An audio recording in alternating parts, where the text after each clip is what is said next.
म्हणजेच कोणतीही गोष्ट अति झाली तर ती आपल्यासाठी हितकारक न राहता धोकादायक ठरते.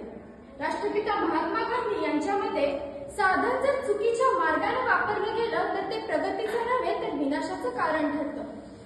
आज मोबाईल हे साधन आहे, ज्ञानासाठी वापरलं तर वरदान, पण जर तेच साधन आपली वेळ, विचारशक्ती आणि एकाग्रता हिरावून घेत असेल तर ती प्रगती नाही तर गुलामगिरी आहे.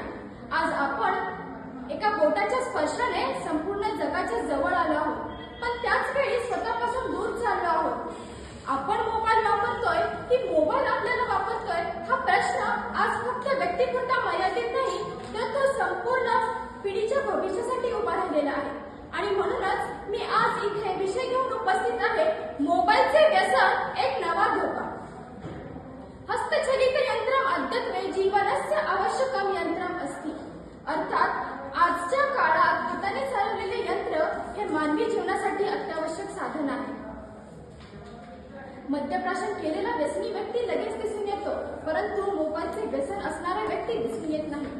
3 एप्रिल 1973 मध्ये मोबाईल युगाची सुरुवात करणारे मार्टिन कूपर यांनाही असे वाटले नसेल की हे जग पुढे जाऊन एवढे मोबाईलमुळे व्यसनाधीन होऊन जाईल.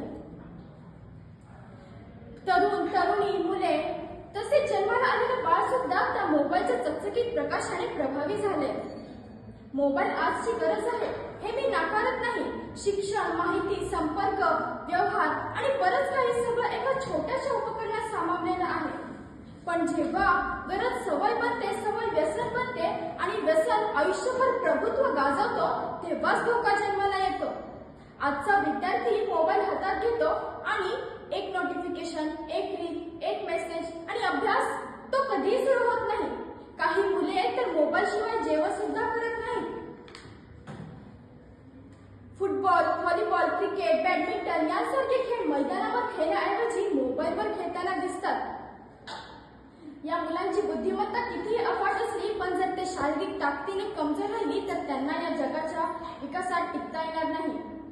त्यांना सशक्त, बळकट बनवलं पाहिजे, तरच ते संकटांशी लढू शकतील, संघर्षांना सामोरे जातील आणि आलेल्या अडचणींना झुंज देतील.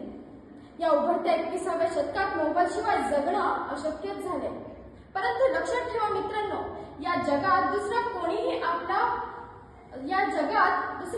आपला पराभव करू शकत नाही. आपला पराभव फक्त आपणच करतो आणि याचे कारण हे मोबाईलचे व्यसन बनू देऊ नका.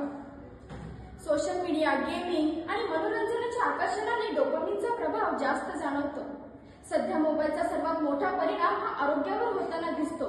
डोळ्यांचे आजार, डोकेदुखी, मानसिक त्रास, तणाव, चिंता, नैराश्य, एकाकीपणा, रेडिएशनमुळे होणाऱ्या समस्या असे अनेक मानसिक आजार उद्भवू लागले आहेत.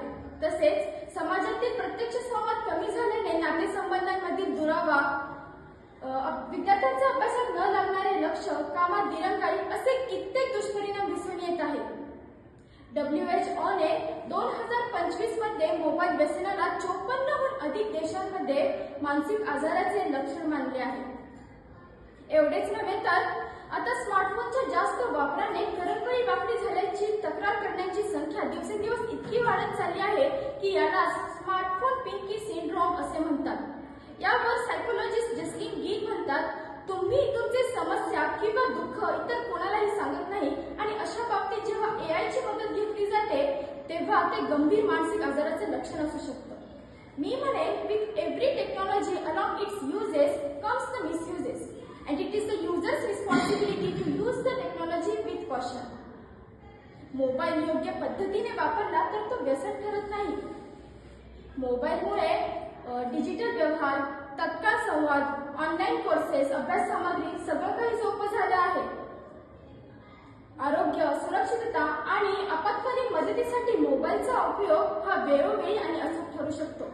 काही अलीकडच्या बातम्या नव्या धोक्याचं स्पष्ट चित्र आपल्यासमोर मांडतात.